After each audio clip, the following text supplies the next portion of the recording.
Welcome back into the Pick and Roll NBA podcast with Jet and Sap, presented by Full Press Coverage. Sap, we are now getting to the midway point and in some series close to the end of the first round of the playoffs. And so we are going to provide an update for everybody as to where we see things headed and specifically talk a little bit more about the Celtics and Nets series that has everybody's attention. And also, Sap, injuries are unfortunately starting to pile up and play a major factor in this year's playoffs. We talked in the regular season, Sap. I remember a couple months ago, we did a show talking about why are injuries more prevalent, what's sort of going on with that. And now we have Devin Booker and Chris Middleton both going down with hamstring injuries, looking like Chris Middleton will probably miss the rest of this Milwaukee-Chicago series. Devin Booker might be able to return if the Phoenix-New Orleans series gets extended to a game 6 or 7, but that seems unclear. And then in the Celtics-Nets series, it looks like two guys are going to return from injuries, with reports coming out today that Rob Williams may play some minutes in game 3, and Ben Simmons is set to come back in game 4. So injuries, one way or the other, are becoming the big story in this postseason, Sap. Yeah, it really is. And I mean, this was all season long. I think part of it, too, is when you look at Devin Booker and Chris Middleton, they were two players who had long playoff runs last year. They met in the finals and then quickly got on a plane along with Drew Holiday from Milwaukee and headed to Japan to partake in the Summer Olympic Games. After that, very short break, get ready for the next season, and a long season. And here we are. So there's a lot of wear and tear on those bodies. And, again, you got Phoenix, which is the favorite to win the whole thing now, is going to be without its best player for 2 to 4 weeks.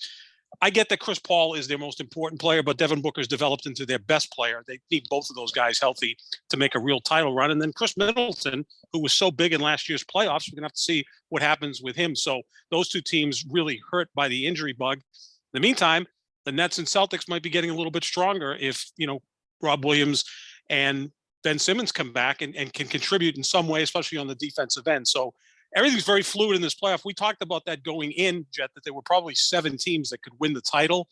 And I think we're still there. And some teams are getting players back, but some are losing them. It's going to be a fascinating next 7-8 weeks of these playoffs. Yeah, and these are on top of the injuries that happened before the playoffs started. Like, the Bulls are not at full strength. They're without Lonzo Ball. The Luka Doncic got injured the last game of the regular season. He has yet to play, though the Mavericks, to their credit, are up 2-1 in their series over the Jazz. We know the Nuggets are without Michael Porter Jr. and Jamal Murray.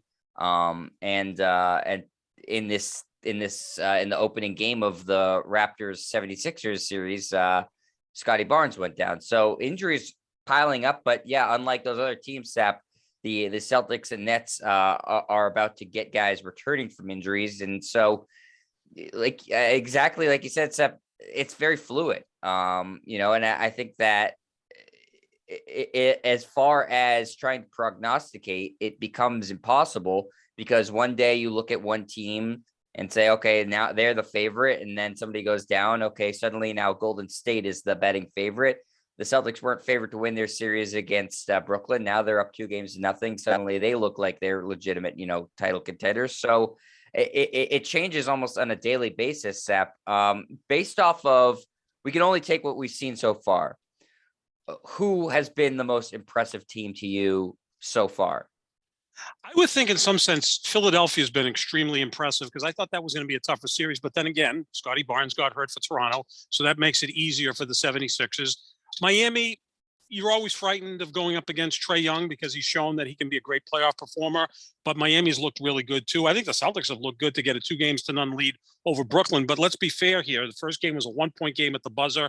The second one, they were down 17, ended up winning by 7. Those 2 games could have flipped, so it could be 2-0 Brooklyn going back to Brooklyn. I'd say that Miami and Philadelphia have really taken care of business. Milwaukee's been a surprise. I thought they'd have a much easier time with Chicago, and they may yet still, but now without Middleton, that's going to be a challenge obviously for the defending champions. On the other side, once you lose Devin Booker, you're not quite the same team for Phoenix. Golden State's looked really good, but Denver has one player in Nikola Jokic, who's going to probably win the MVP and not much else. So give them credit. And I got to give a lot of credit to Memphis. They lost game 1, came back in game 2, and then they were down 26 in game 3 on the road, came back against Minnesota.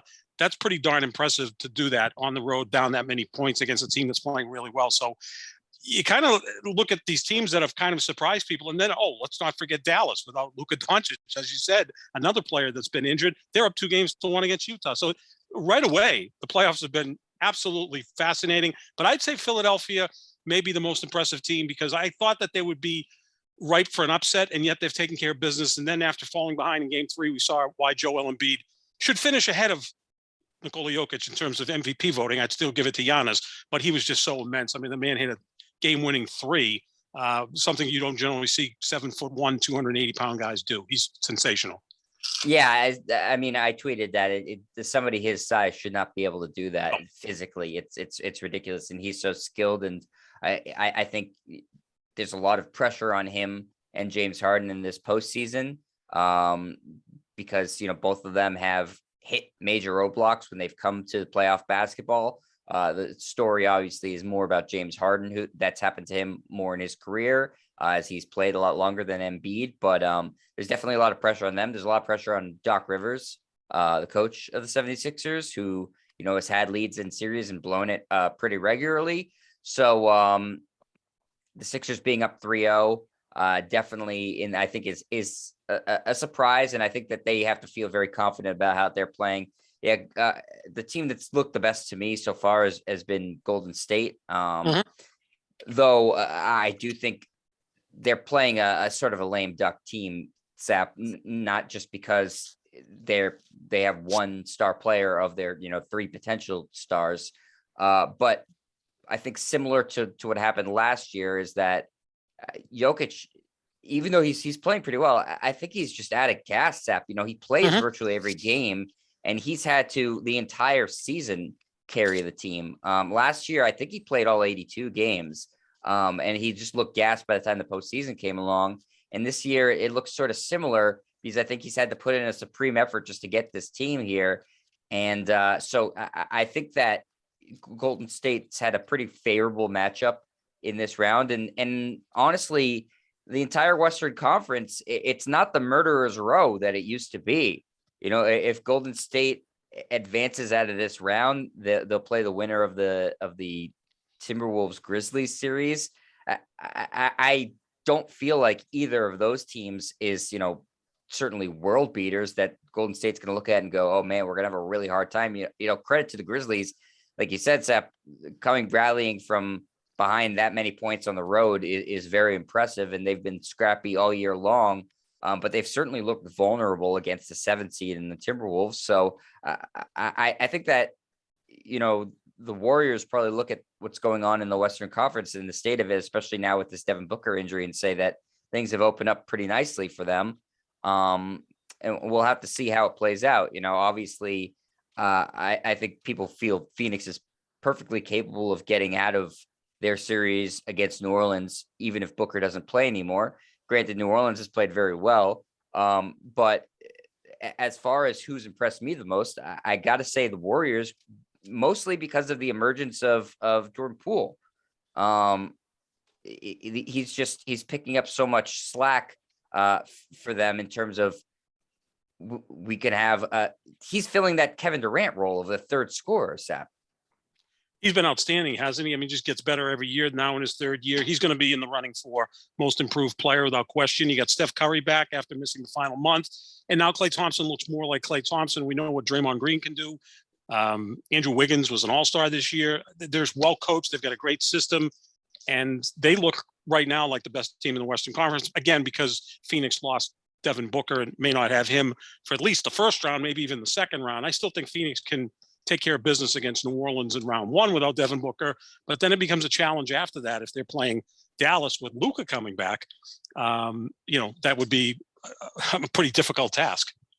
Yeah, absolutely. I mean, we know what Luka can do, and he's performed very well in the playoffs as well.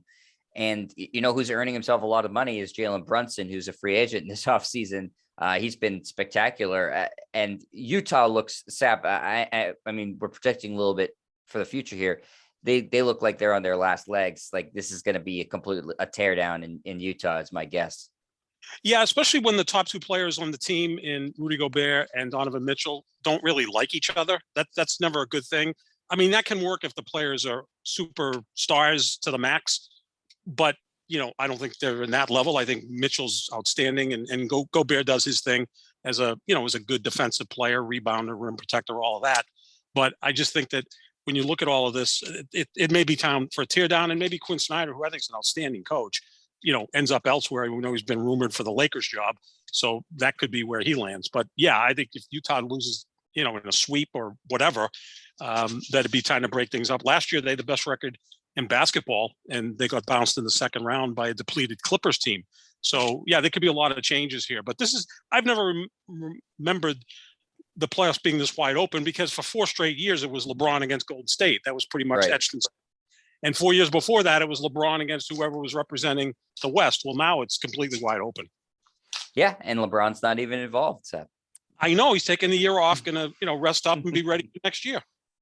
It's good. He needs the rest. I get it. So okay, well, that brings us to what we really want to talk about in this Celtics and Nets series, Sap. Game 2 was on Wednesday.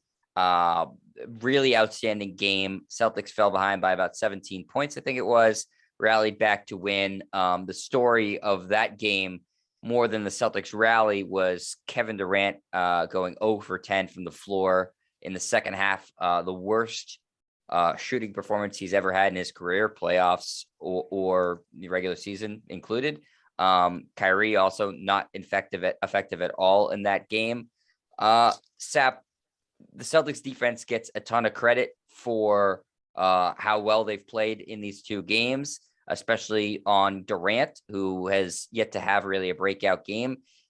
Do you look at this more as something the Celtics are doing, or is Kevin Durant exhausted? Is he just having a couple of rare off games? How do you see why this is happening?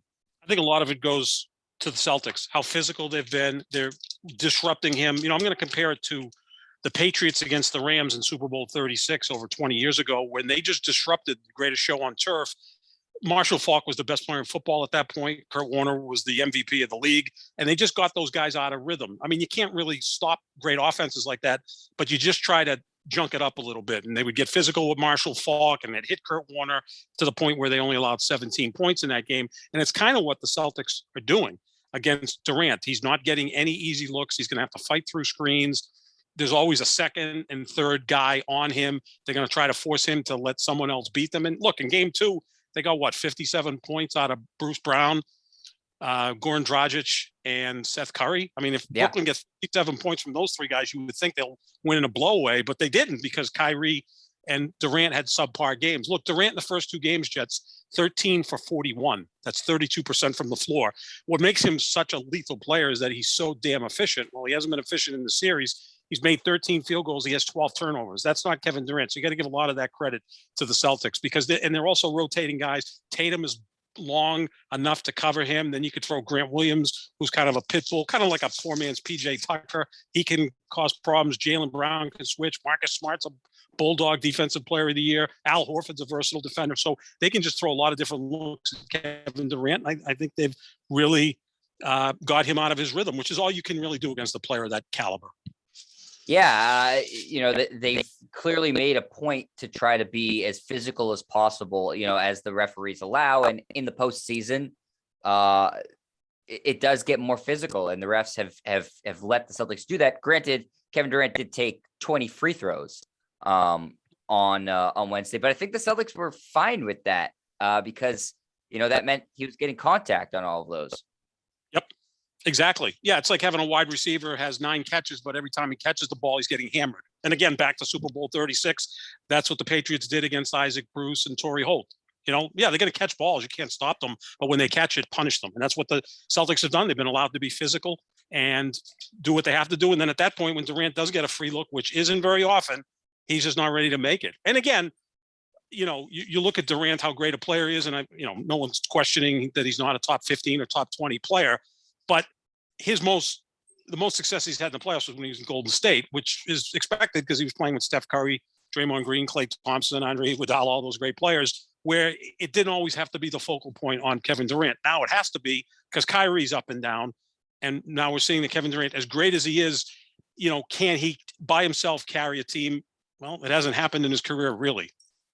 Sap, let me read a couple of minutes numbers for you, because this has become a discussion now. Is Kevin Durant fatigued? I think there might be something to it. So starting on Sunday, let's say, okay, I'll start from the 13th of March. 43 minutes, 30 minutes, 40 minutes, 38 minutes, 38 minutes, 40 minutes, 31 minutes, 42 minutes, 39 minutes, 45 minutes, 42 minutes, 37 minutes, 42, 41, 41. That was how he finished off the regular season. In the 2 postseason games, 41 minutes and 42 minutes. He's playing virtually every minute of every game, Sap. Right. Is this could we be seeing a fatigue thing being a real factor here too? Absolutely. And you know what? The thing about playing on this Brooklyn team is he's asked to do a lot, not just score. He's asked to rebound. He's asked to facilitate and play defense. When he was in Golden State, a lot of those things were taken care of. Draymond was the primary defender. We know how good a defender Clay is. Steph is a great ball handler. So he didn't have to do every single thing. Now he's being asked to do that. And again, those minutes add up. And you kind of look at the lack of chemistry with Brooklyn. The last 3 years that Kyrie and Kevin Durant have been there, the Brooklyn Nets have played 230 games. Well, Durant's only played in 90 of them, and Kyrie's played in 103. So they haven't played a lot of games over the 3-year period and a lot of games together. So that's really been a problem. Yeah, I think, this is where the Nets not wanting a coach has sort of come into play, and that Kevin Durant and Kyrie and James Harden, though he wasn't part of that decision, had no interest in having a real coach. And I don't think anybody's been particularly impressed with Steve Nash. And I don't think anybody imagined they would hire him as a great, basketball mind, though, he obviously 2-time MVP, knows the game really well, but that doesn't mean you're a good coach. And I think the fact that he has played Durant so many minutes is probably contributing to why they're down 2-0 right now. Now I get that Brooklyn had to scramble at the end of the year just to make the playoffs because, like you said, Sap, Durant has missed so much time, and Kyrie, we knew what his situation was in the regular season. But I think that the only way Brooklyn felt that they were able to win games and still feel that way is if Kevin Durant plays the entire game. And that, combined with the Celtics making life so difficult for him by, double teaming, triple teaming, pushing him, prodding him, doing that, I don't know any athlete that would be not exhausted at this point. Sure. Well, I mean, you compare this to 2018 LeBron James, and LeBron had to carry that Cleveland team all the way to the finals and do all the things that he does: score, rebound, defend, facilitate, do all of that. But that's a different level of athlete, right? I mean, LeBron's 6'9", 260.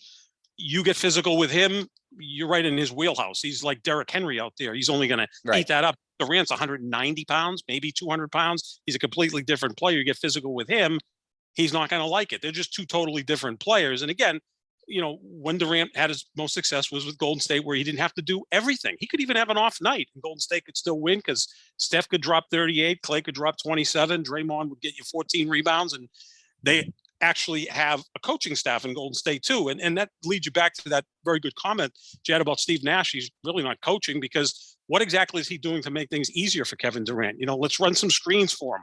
Let's get him in some spots where he's not getting beat up. Why is he bringing the ball up the court every time? Isn't Kyrie Irving your primary ball handler? Why isn't he handling it as much as he should? Or maybe if Ben Simmons comes back in Game 4, that's something that Simmons can do, because he can be a ball handler, a facilitator. That's where they're going to benefit getting Simmons back, if he is close to being Ben Simmons, in addition to his defense and rebounding. So again, this third game, Jed, is going to be so important. The Celtics could take complete control of this series, or Brooklyn could get back into it knowing that they have Simmons coming back on Monday night. That's why this Game 3 is huge. So what does Brooklyn have to do to pick up Game 3, Sap? What do they have to change? They have to get some easy shots for Durant, which isn't easy because the Celtics are playing outstanding defense. But, just do some things. Run double screens. Get him along the baseline. Maybe get him down low with his back to the basket. Yeah, he's going to get hit there as well and beat up, but at least he's got more options down there. Try to get him some easy shots. Look, the three role players had good games in game 2. I mean, Dragic was outstanding, especially in the first half. And then for some reason, Nash didn't play him much in the second half. Bruce Brown may have had the best game of his life. Right. And Seth Curry was outstanding. And they still lost because Kyrie and Durant were in trouble. And were a combined 8 for 34 or some 8 for 30. 8 for 30 from the floor from those two guys who are generally 50, 40, 90 guys. I mean, that's got to be some credit to the Celtics. And also the fact that it looked like, to me, Kyrie Irving didn't want to be there Wednesday night. He was brilliant in game 1. Game 2, he looked detached, not really with it. But you know what? That's Kyrie Irving. He did it when he was in Cleveland playing with LeBron. He did it while he was here. And now he's doing it again, where there's games where he's incredible and other games where he looks like he'd rather be anywhere but on that court. Yeah, no, I mean, he's as mercurial as it gets.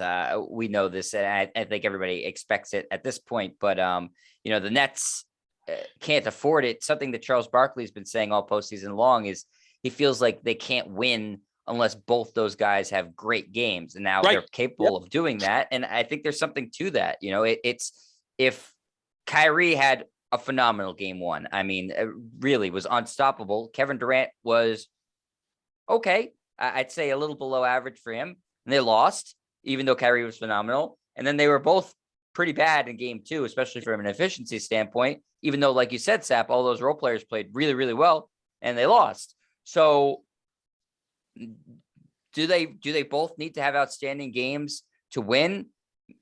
To win 4 times, I think, yes. To win once, maybe they can have a win where just Kevin Durant plays outstanding and Kyrie is just okay. But I don't think that that's a formula to winning a series where, you could just hope, okay, one of our guys will have a good game. Now this guy will have a good game. They need to both be on the same page and be playing fantastic in order to win 4 games out of a best of 7 series. If they rally and get out of this round, Sap, and play likely the Bucks, the same thing's going to apply to playing Milwaukee. They're not going to be able to beat Milwaukee by having just Kevin Durant have one good game and Kyrie has a subpar game there. They need to both play really, really well. That's the way they designed this team, that including the thing with the coach. He's not going to bail them out by coming up with some sort of great game plan. And so, they're going to live or die by their 2 stars.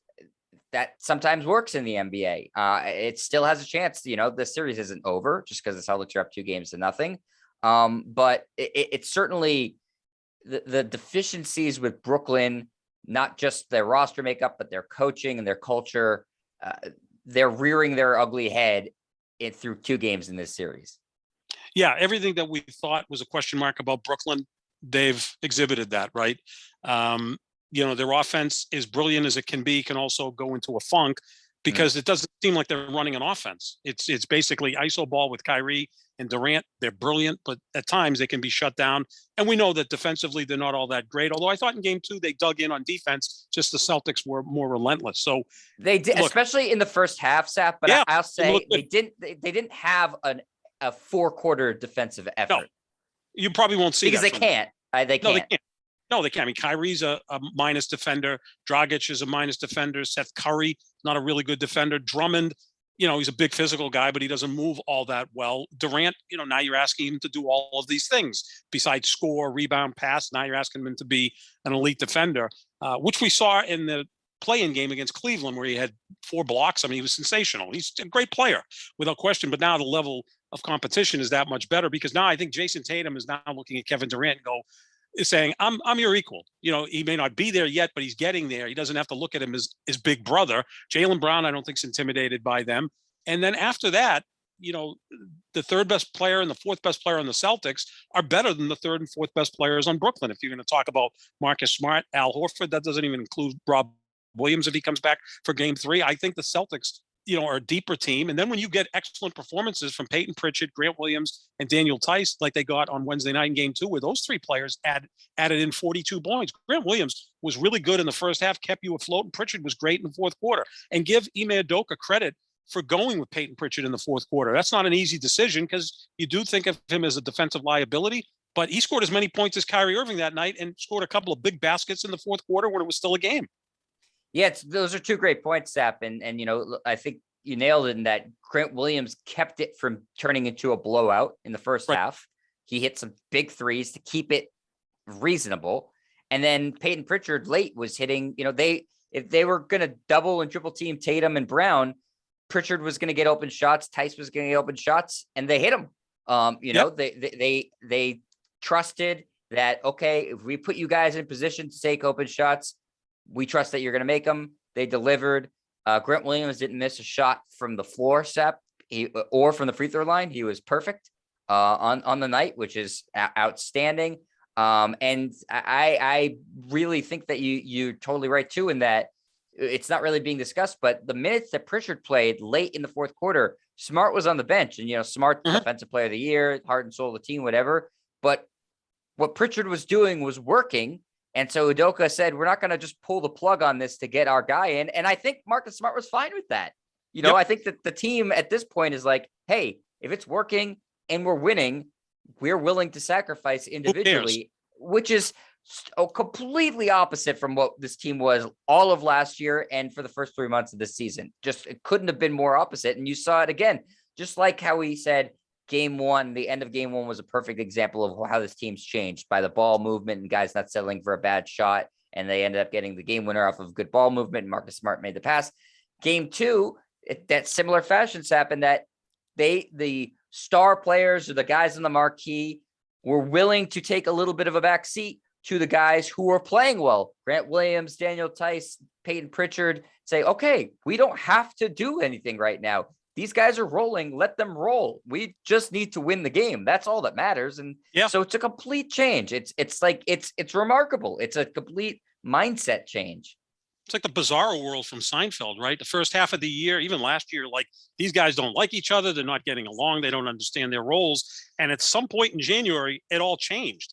And I think maybe coming up to the trade deadline, that maybe Jalen Brown and Marcus Smart thought that they might be moved. And I do think it's Marcus Smart that's made this work, because when he was out for about 6 games with some injuries and COVID, he came back and became a point guard, right? And they allowed him to be a point guard, facilitator, great defender, score when you need it. Again, I'll say it again, comparable to the way Mo Cheeks was a point guard on the Philadelphia 76ers 35, 40 years ago.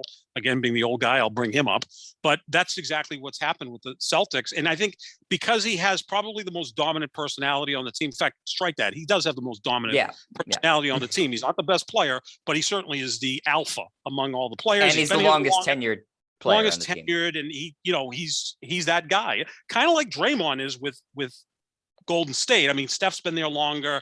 Draymond's not as good as Steph or Clay or even Jordan Poole, although he's probably as good as Jordan Poole because Draymond does so much. But he's the dominant personality, right? So that's what Marcus Smart is. And it just, I don't know, something went off inside him, said, defense, facilitate, score when I have to, get to the basket, drive to the basket. That's a way to score as well. And let me make my 2 top scorers, Jason Tatum and Jalen Brown, the best they can be. And when that happened, everything just fell into place. And here we are.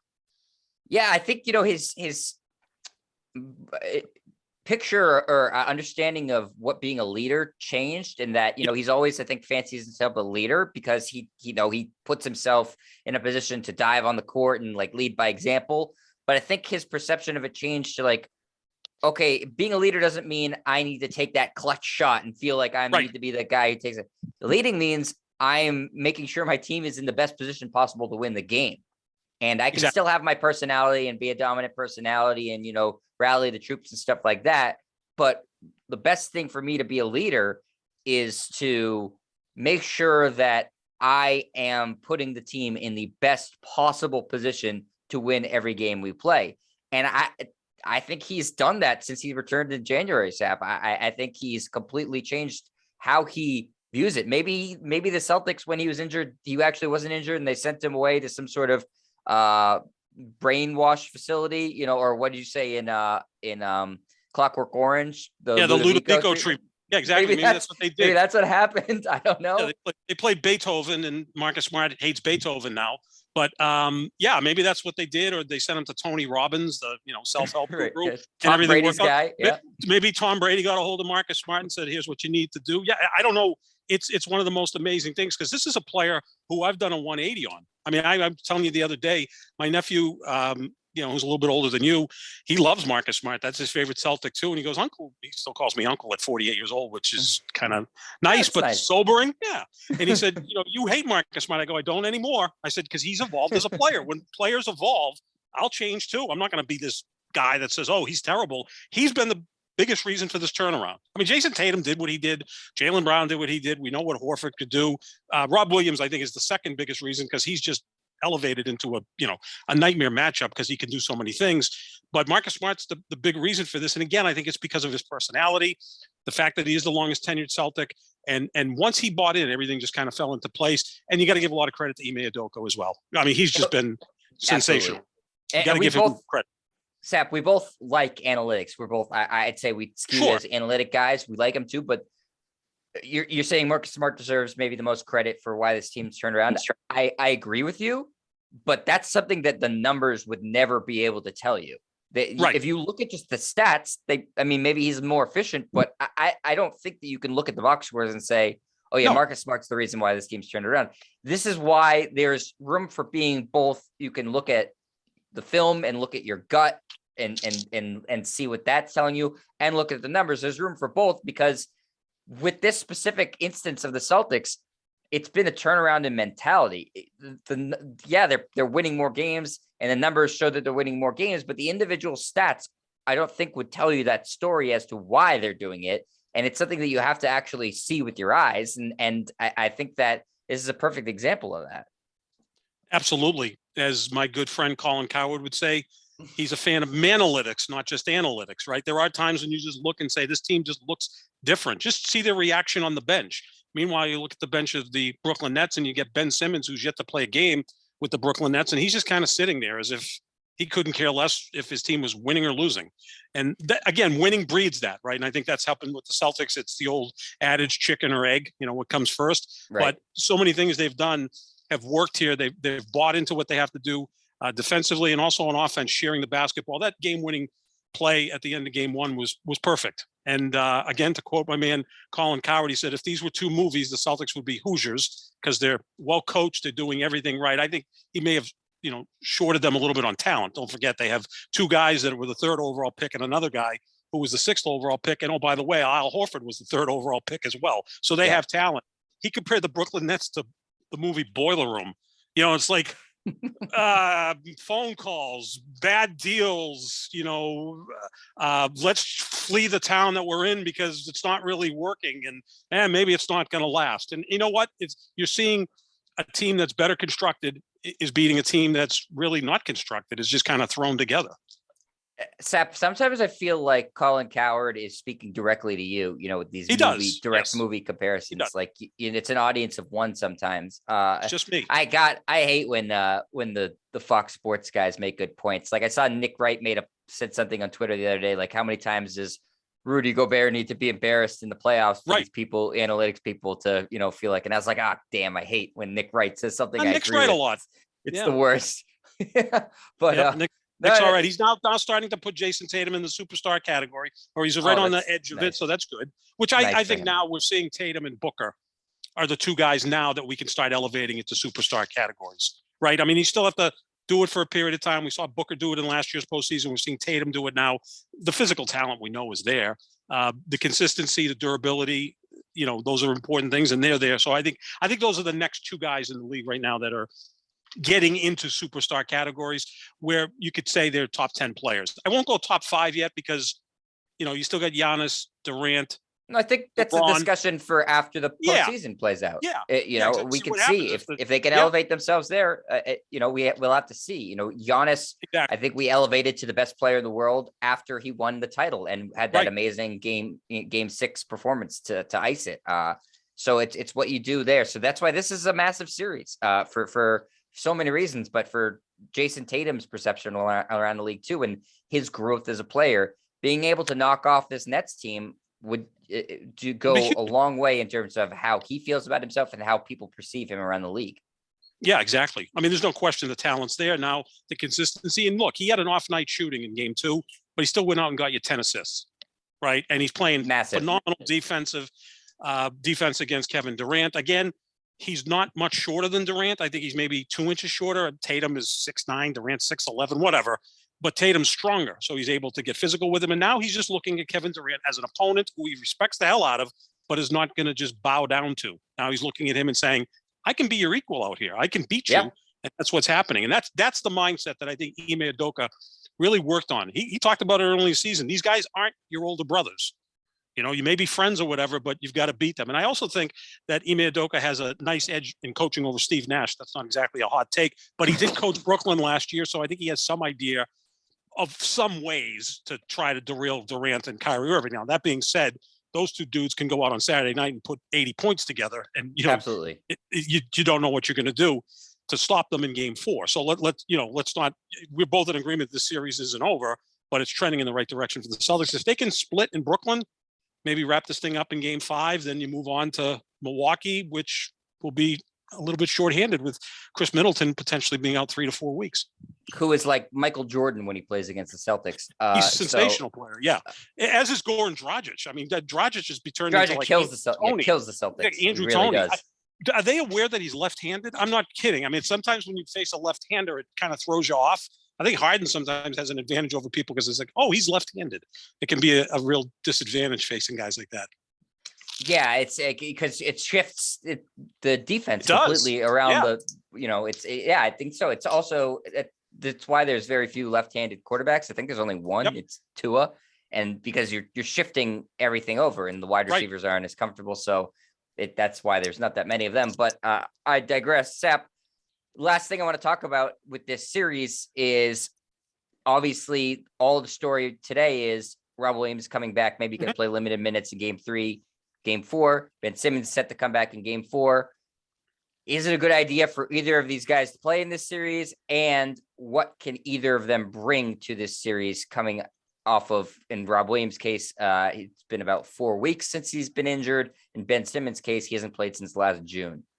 Yeah, I mean, I think now that Brooklyn's down 2-0, they need him a little bit more because they're going to get this series back in order. And he's not playing game 3, but he's playing game 4, which to me is strange. You know, I mean, if the Celtics win game 3, why seems arbitrary. Simmons back? Although they may just want to see what he looks like out there so they can go into the offseason and sit down with Kyrie, Simmons, and Durant and say, okay, you're our 3 guys next year. Let's put it together. We'll get a new coach in here. To sit around great group to sit around with. Yeah, Durant, Kyrie, and Simmons. And then I'm assuming that if they get knocked out in this round, they're probably going to bring in a new coach who, I'll throw the name out there first, is Kevin Ollie. I still don't know how Kevin Ollie's not coaching in the NBA. I know he had some issues at Connecticut, but you know, the man won the national championship at Connecticut, played on 11 NBA teams. Kevin Durant idolizes him. It's one of his heroes because he was a teammate with Durant and Westbrook. I forgot about that. When they were at Oklahoma City, I think he'd be a perfect choice. I think they'd respect him. Look, Steve Nash was a great player. It hasn't translated into coaching. How about Frank Vogel? Yes, bring Frank Vogel back. He's going to eventually coach every team in the NBA, right? You know, so why not see what he can do there? But maybe they just want to see Simmons on the court so that when they go into the offseason, they can say, okay, he's healthy now. You know, we'll spend the offseason. Let's gear up for next year. Although who the hell knows if Kyrie decides to opt out and go somewhere else. So that's going to be interesting. I wanted to hold off on Rob Williams only because if you get up 3-0, then you don't have to play him. And that's still a pretty serious injury and it's 4 weeks out. And, you know, he's a big man, but, you know, I think maybe the Celtics smell blood and are like, let's get him out there, even if it's for 14, 16 minutes to give Al Horford, you know, a little bit of a rest and maybe seal the deal and get this series over with before it becomes a series. That could be an option too. Again, it goes back to the medical staff and how the player feels, but it's just interesting that everybody else is losing players in the playoffs, but here are the Nets and Celtics getting some important pieces back. Could you say that could there be a circumstance where either of these teams are making a mistake in bringing one of these guys back or both of them?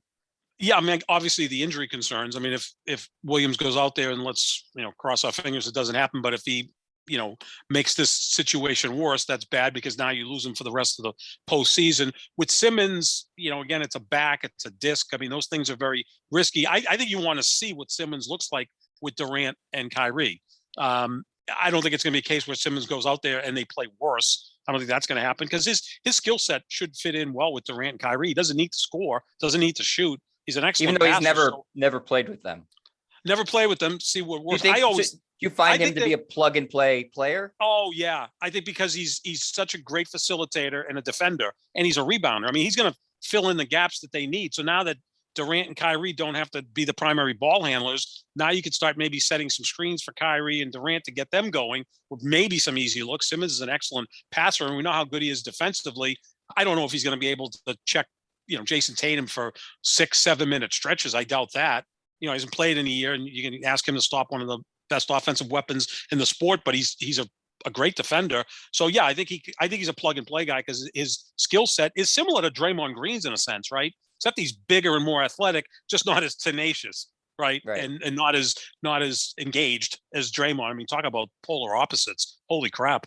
I feel like the Celtics might hunt him out if he's in there to see, what kind of shape he's in. Mm-hmm. And also, I wouldn't be shocked if they immediately just start fouling him. Sure. Yeah. Get in his head. Great point, Jed. Get in his head, foul him. And if he starts going 4 for 12, and now that's really in his head. And we know that Nick Claxton can't shoot free throws, and neither can Andre Drummond. I would hope Steve Nash doesn't have those three guys on the court together. I couldn't see that. You generally don't play the two bigs with Ben Simmons, but yeah, those are three really bad free throw shooters. It's funny you mentioned that, Sap. I said the exact same thing to my dad when we were watching. I said they have maybe the collection of the three worst free throw shooters in the league. And then they have the two of the best free throw shooters in the league, and Kyrie and Kevin Durant. So do they just assume it offsets itself? We got two 90% free throw shooters and then 50% free throw shooters. Durant missed 2 straight free throws on one trip. And I was like, I can't remember the last time that happened. I used to get that with Larry Bird. I mean, I watched a lot of Larry Bird. I was at, but then he finished 18 of 20 from the free throw line. Yeah, he still went 18 for 20. So, I mean, yeah, he's a 90% free throw shooter, as is Kyrie. So, and the thing is, the only problem is if Durant starts to feel more comfortable. And again, I don't know if there'll be a carryover from game 2 to game 3, Wednesday to Saturday. That's a long gap. Maybe seeing the ball go through the basket with those free throws will make Durant feel good. And again, we're going to have to see how this game's officiated on Saturday. If he's ultra aggressive and gets to the free throw line and goes 6 for 6, 8 for 8 in the first quarter, that could really open up his game. And now he's impossible to defend. So, there's a lot of work that still has to be done. But maybe Rob Williams being out there, even again, if he can give you 4 4-minute stretches or 3 4-minute stretches, that can be a help. Yeah, I don't think, especially if it's if he's out there against Drummond, I think he'd be able to eat Drummond alive. Because Drummond's not a great he's a great rebounder. He's not a great defensive player. No. He doesn't have the leap that he used to. Claxton's athletic, but I think they'll just run lobs over Drummond and put him in pick and roll. So that could be effective. I don't think it's I've seen some people throwing around, is it a panic move by the Celtics or a panic move by the Nets to bring in? I have the Celtics, I feel like, skew more conservative with injuries, if anything. So I have a hard time believing that they would bring Rob Williams back if they didn't have 100% confidence that it wasn't going to be a big risk. No. And again, they may just put that out there that he might be available on Saturday and then not play him. So that maybe gets in the mind of Brooklyn. Brooklyn declared that Simmons is going to be there for game 4, which makes no sense. I mean, you can play game 4 on Monday, but you can't play game 3 on Saturday. And again, if you're down 3-0, why bother? Although, as we detailed, it might make sense to put him out there to see what it looks like, with Simmons, with Kyrie and Durant. It's been a fascinating series, which is no surprise. The ratings for this have been phenomenal. The storylines, you've got 2 teams that could win the title, although I doubt that Brooklyn could get through this, if they beat the Celtics, which I don't think they're going to. And then they'd have to face Giannis again, and then, a pretty tough-minded Miami or talented Philly team. And then, oh, by the way, you've got Golden State or Phoenix or whoever waiting for you from the Western Conference. By then, Durant would probably be gassed at this point because he's asked to do so much for that team. Although, again, if Simmons gets engaged and gives you 18, 20 minutes, that could be an issue as well. This game Saturday night is going to be huge. Yeah, absolutely. I sound like Donald Trump and Bernie Sanders back from 2016. Yeah, the problem though, Sap, is that I think I saw that the referees are going to be Scott Foster and Tony Brothers, which is not good for the Celtics. It's never good for the team that's up 2-0 if Scott Foster is getting called in. Yeah, I'm surprised they don't have Scott Foster traveling with Chris Paul. That's absurd. Well, unless they just figured, we need Phoenix to advance. I mean, it's a better story if Phoenix moves on than New Orleans. So maybe keep Scott Foster away from Chris Paul. I think Chris Paul's like 1-13 in his last 14 games officiated by Scott Foster. 0-14. 0-14. I didn't give him credit for a win. So that's absurd. No, that really is absurd. I mean, come on. I mean, that's one of the dumbest things I've ever heard of. We give Adam Silver a lot of credit because he's a great GM, Yes. a great commissioner, but Scott Foster shouldn't be an official in the NBA anymore, or certainly not in the playoffs. He's the fixer. He was the fixer for David Stern. He's been the fixer for Adam Silver, but it's everybody, the score. If you're, obviously I'm going to be rooting heavily for the Celtics on Saturday night, but if I was gambling and I saw Scott Foster was going to be official for this game, I would feel pretty good about putting my money on the Nets. Well, did you listen to the Donaghy podcast? It was like an 8-part podcast. No. It's really good. It's about, they interviewed him and talked about what he went through and how they did what they did and how certain officials officiate, and that a lot of the questionable calls have to do with the over and unders, and it is really, really good. Well done. They did it. I listened to it a couple months ago. It's pretty fascinating. But yeah, I mean, you would think with those two officials that the Celtics are going to have to play a near perfect game to pull this thing off. Yeah. So the NBA's fixers are coming in to try to make it a more competitive series. Yep. Not surprising. We'll see if the Celtics can overcome it. But Sap, that's going to do it for us here at the Pick and Roll NBA podcast with Jet and Sap. Thank you to Full Press Coverage for being our presenting partner, our parent company, whatever you want to call them. Make sure you check out their website, and make sure you check out our social medias at JohnSap25, at Jet Stryer. We'll be reacting to the playoffs all weekend long, and we will be back next week with a couple new pods, giving you all the updates on the playoffs, new stories that develop, all that stuff. So make sure you type in the Pick and Roll NBA podcast with Jet and Sap to wherever podcasts are found. YouTube versions at youtube.com/Jet Stryer. And we will talk to you next week, everybody. Enjoy playoff basketball over the weekend. See ya.